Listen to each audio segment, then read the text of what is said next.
알 수 없는 원인으로 고민하십니까? 하는 일마다 안 되십니까?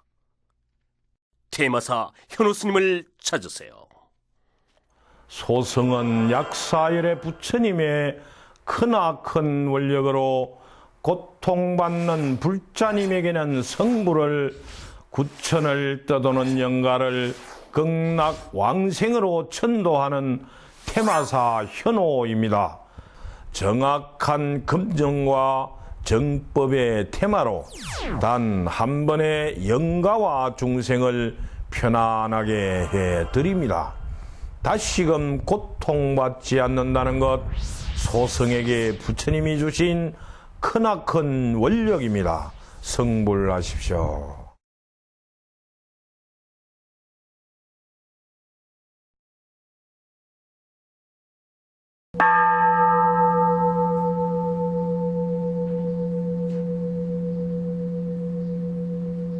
알 수 없는 원인으로 고민하십니까?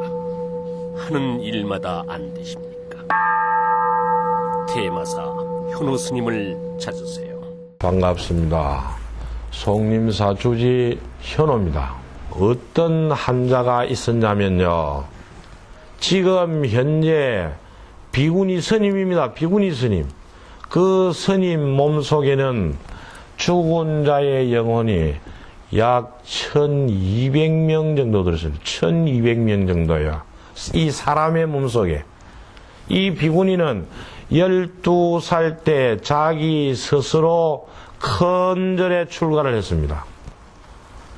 12살에 출가를 해서 52살이 될 때까지 약 40년 동안을 자기 몸이 그렇게 아팠는데도 불구하고 영가의 장난인 줄 모르고 영가가 내 몸을 괴롭히는 것을 느끼지 못하고 선방에서 공부하시고 작은 토굴에서 공부하시고 중생 제도하시고 그렇게 사셨습니다. 약 3년 전에 스님한테 체면을 교육받으러 왔어요. 체면을. 그 체면을 교육하는 도중에 스님이 그 비구니 몸에서 영혼들이 한둘이 아닌 영혼들이 들어갔다 나왔다 한 걸 봤습니다. 그 교육을 할 때 유명한 무속인도 있었고 테마를 하는 스님도 계셨고요. 여러분들이 그 목격을 한 겁니다. 쉬는 시간에 다과 시간에 스님이 물었죠. 비구니 스님, 그 몸이 좀 많이 이상할 건데 스님은 그거 모르시나? 그러니까 모른대요. 그거 모르고 있어요. 그걸 모르고 있어요. 그러면 지금 느낄 수 있도록 누워봐라 그래가지고 체면을 걸어서 보여줬습니다. 영가가 움직이는 걸. 체면이 걸리면요, 내가 말했던 거 행동하는 걸 거의 기억을 다 합니다. 부분적으로 그 생각 안 나는 부분도 있지만 거의 생각을 다 할 수 있습니다. 내가 했던 행동을 다 압니다. 본인이 보고 옆에 있던 스님들이 보셨잖아요. 그래서 그 스님을 테마하고 천도제 하는 걸 3번 했습니다. 3번. 3번을 했는데요. 그 스님 몸속에는 할아버지 비구 스님, 이모 비구니 스님, 지금 그 스님이 거주하고 있는 그 절의 창건주 비구니, 또 그 비구니의 딸, 선방에서 같이 공부했던 도반 비구니들, 스님이 7명요. 스님이 7명. 그 다음에 그 스님 절 앞에서 농약을 치다가 농약에 중독돼서 죽은 영가, 오토바이를 타고 가다가 도로에서 객사한 영가, 가장 많이 들어온 영혼은 뭔가 하면 이 스님이 전생을 들어가 보고 그림을 그려보고 종합을 한번 해보니까 이 스님이 전생에 뭐였냐면 임진왜란 때 장군의 부관이었습니다. 장군의 부관. 그러니까 포로들을 잡아오면 고문을 하는 역할을 맡았어요. 이 스님이 전생에 그러니까 전생 영가들이 뭐라고 얘기를 하냐면, 요게 구두발로 내 얼굴을 차고 창으로 막 몸을 이렇게 영가들이 표현이 그렇습니다. 그런데요, 1차 천도제를 하려고 나를 받아 놔놓고 스님이 밤에 잠을 자는데 새벽녘에 자기 엄마가 그 몸에 와 있었는데, 자기 엄마가 스님한테 뭐라고 하냐면, 아이고 스님 큰일 났어요. 그래 보살 왜? 그러니까 저 많은 전생의 영가들이 구름대처럼 몰려오는데 저걸 다 어떻게 합니까? 저걸 스님 저걸 다 어떻게 할 거예요? 배가 작습니다. 배가 부산에는 배가 폭이 55cm고 지름이 85cm입니다. 배가. 그런데 큰 배를 하나 주문하래요. 아침에 일어나서 스님이 불교 용품에 전화를 해서 큰 배가 지금 갖다 놓은 게 있는가 물으니까 이때 딱 하나가 있대요. 그걸 빨리 갖다 달라고 그랬어요. 큰 배 하나가, 그 다음에 작은 배 하나하고 두 개를 갖고 1차 천도제를 했습니다. 1차 천도제를 딱 했는데 가지 못하고 남은 영가가 몇 개인가 하면 전생 영가도 가고 객사의 영가도 가고 농약에 중독된 영가들도 가고, 그 다음에 그 스님이 불사한다고 그 토목공사를 하면서 땅을 막 디비니까 그 밑에 있던 깨구리, 지렁이, 진해 이런 용어들도 다 갔는데 뭐가 남았냐면 전생이 아니고 지금 이 세상에 이 비구니에, 그러니까 할아버지, 이모, 도반, 스님들만 딱 몸에 남았어요. 스님들만 7명이. 그 스님이 그랬어요. 야단을 치면서 왜 영가님들은 안 가시는고? 일반 중생인 영가들도 다 가시는데 스님 노릇을 했다는 이 영혼무들이 어째서 안 가시는고? 깨달음이 부족한가 물으니까 뭐라고 얘기했냐면, 아이고 스님요, 우리가 그 배를 탔으면요 저 전생 영가들이 다 못 갔어요. 모자라가지고 비잡았어. 우리가 양보했습니다 그러네요. 우리가 양보했습니다 그래요. 양보했다 그러니까 스님도 별로 야단을 못 치겠습니다. 그래서 어떻게 해줄고 물으니까 자기 손녀 비구니 스님한테 21일 기도를 해두래요. 21일 기도. 천도제를 한 번 더 해주랍니다. 그래 비구니한테 그 얘기를 하니까 비구니가 21일 기도를 한대요. 21일 기도를 하고 2차 천도제를 했죠. 2차 천도제를 하니까 6명의 영혼은 갔는데 누가 남았냐면 이모 영가가 남았어요. 이모 비구니가. 그 비구니는 대한민국에서도 그 비구니 이름을 얘기하면 꽤나 유명했던 비구니입니다. 그 비구니가 꽤나 유명했던 비구니예요. 유방암으로 세상을 떠났죠. 그 비구니가. 그런데 그 비구니가 아플 때 이 환자가 병수발을 5년인가 들었대요. 5년인가. 피가 막 이래 나오고 하니까 제자들이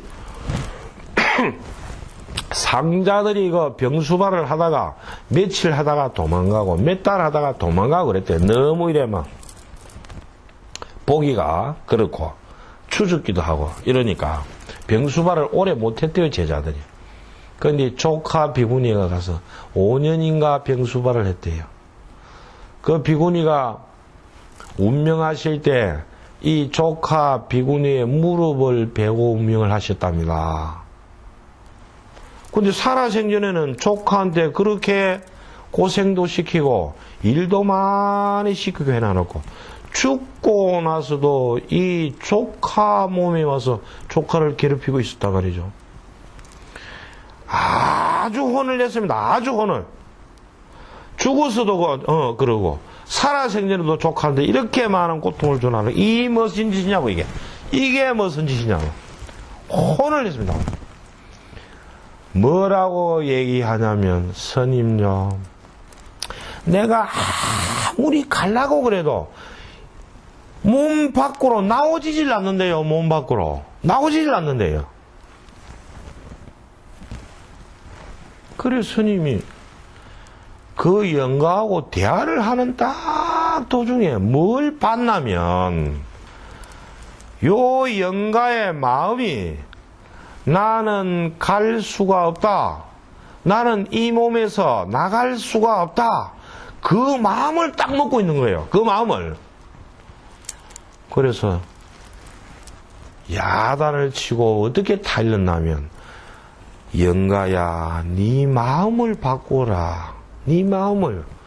스님이 빼내놓으면 밖에 나가면 또 쏙 들어가고 쏙 들어가고 그 짓을 지금 하고 있는데 네 마음을 바꿔야 된다. 어떤 마음은 나는 떠날 수 있다는 마음으로 바꿔라. 그러면 너는 갈 수 있다. 바꿔라. 그러니까 자기 조카 보고 일주일만 더 기도해 주래요. 일주일만 더. 그 마음을 바꿔 먹는데 시간이 오래 좀 걸리니까 일주일만 시간을 주래요. 그 조카한테 일주일 기도를 해 주래요. 일주일 기도를 하고 3차 테마를 했죠. 3차 테마.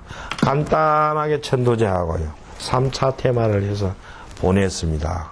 그런데 그 비구니 몸속에는 아버지, 엄마가 있었고 할아버지, 애갓집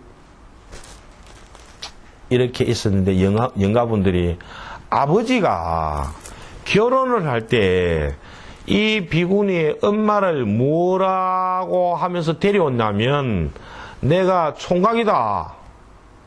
내하고 결혼하자. 아버지가 아버지 쪽이 부자였대요. 부자.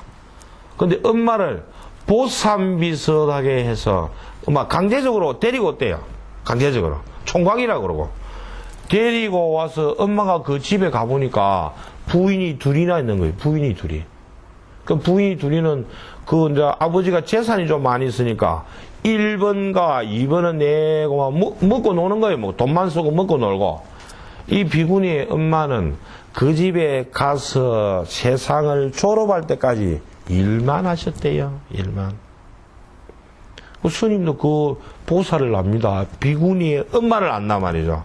절에 너무 자주 다녔으니까요. 그 보살은 자는 시간, 밥 먹는 시간 말고는 무슨 말을 입에 달고 다닌다면 온만이 반매홈을 입에 달고 다녔습니다. 스님도 그 기억하거든요. 그 보살님 별명이 온만이 반매홈, 간세보살이에요. 그 보살 별명이. 그런데 그 많은 영가들이 몸을 괴롭히면 이 비구니가 어떤 식으로 아팠냐면 말을 위하면 바늘로 가지고 이렇게 살을 콕콕콕 찌르는 것처럼 온몸이 아프대요. 온몸이. 그 비구니는 여름에도 누비 옷을 씁니다. 누비 옷. 여름에도 양말을 2개 신 거예요. 춥다고. 근데 엄마가 어디에 있었냐면 자리를 딱 잡은 게 여기에 딱 있을 거예요. 엄마가. 아버지가 어디에 있었냐면 왼쪽 발바닥에 있었어요. 왼쪽 발바닥. 나중에 어떤 영가가 어디에 있는지 스님이 확인을 좀 하니까 엄마는 여기 있고 아버지는 발바닥에 있어요. 아버지가 뭐라고 한마디를 하려고 하면 위에서 엄마가 입에 담지 못할 욕을 하는 거예요. 꼼짝을 못해요. 아버지가. 꼼짝을 못해. 왜 그런 거 하면 이 보살님은 살아생전에 사람 대접은 그렇게 못 받았지만 뭘 했냐면 부처님 공부를 너무 열심으로 했던 사람입니다. 이 엄마가. 그러니까 죽고 나니까 그 원력이 대단한 거예요. 그 원력이. 그러니까 이 몸에 있는 시아버지, 그러니까 시아버지 비구스님, 시아버지 비구스님 영가도, 그러니까 동생인 비구니 그 영가도, 스님들 영가도, 일반 영가들도 이 보살이 말을 한마디 딱 하면 꼼짝을 못 하는 거예요. 꼼짝을 못 해. 그야말로 사시나무가 떨듯이 꼼짝을 못 하고 가만히 있는 거예요. 가만히. 영가들도 나름대로의 대장이 있습니다. 사람의 몸에 집을 짓고 살면 그 몸속에 영가가 몇 명이 있을 때 그 중에 대장이 있습니다. 대장이 말 못하게 야단을 딱 치면 다른 영가들은 꼼짝을 못합니다. 질서가 엄격하죠. 때로는 대장을 놔두고 서로 대장을 하고 싸우기도 합니다. 근데 지면 아주 혼이 나는 거예요. 한 번 싸우가 지면 다시는 잘 안 싸우는 거예요. 그만 2등, 3등 하고 마는 겁니다. 대장하고 잘 안 싸워요. 그런데 영혼 중에는 이 사람의 몸에 미물도 들어온단 말이죠. 미물. 미물이 뭐냐? 사람이 아니고 동물이 아니고 바닥을 기어다니고 땅 속에 살고 개나 고양이나 뱀이 이런 거란 말이죠. 이런 거. 그런 죽은 영혼들이 사람의 몸에 들어온다. 이 비구니 몸속에도 그런 미물들이 너무 많이 있으니까. 너무 많이에요. 지금은 그 비구니는 이제 스님이 서울 오고 나니까 잘 못 오는데요. 부산에 있을 때는 그 먼 길을 한 달에 한 번, 두 번은 꼭 옵니다. 촌에서 농사지 가지고 스님 잡수하면서 인사하러 꼭 와요. 자기를 살리놨으니까요. 3번의 큰 대수술을 했거든요. 대수술. 원인을 알고 보면 전부 영가가 장난한 건데, 영가가 전부 장난한 건데, 대수술을 3번을 한 거예요. 이 비구니가. 연불 잘하고, 글 잘 쓰고, 법문도 참 잘하는 비구니입니다.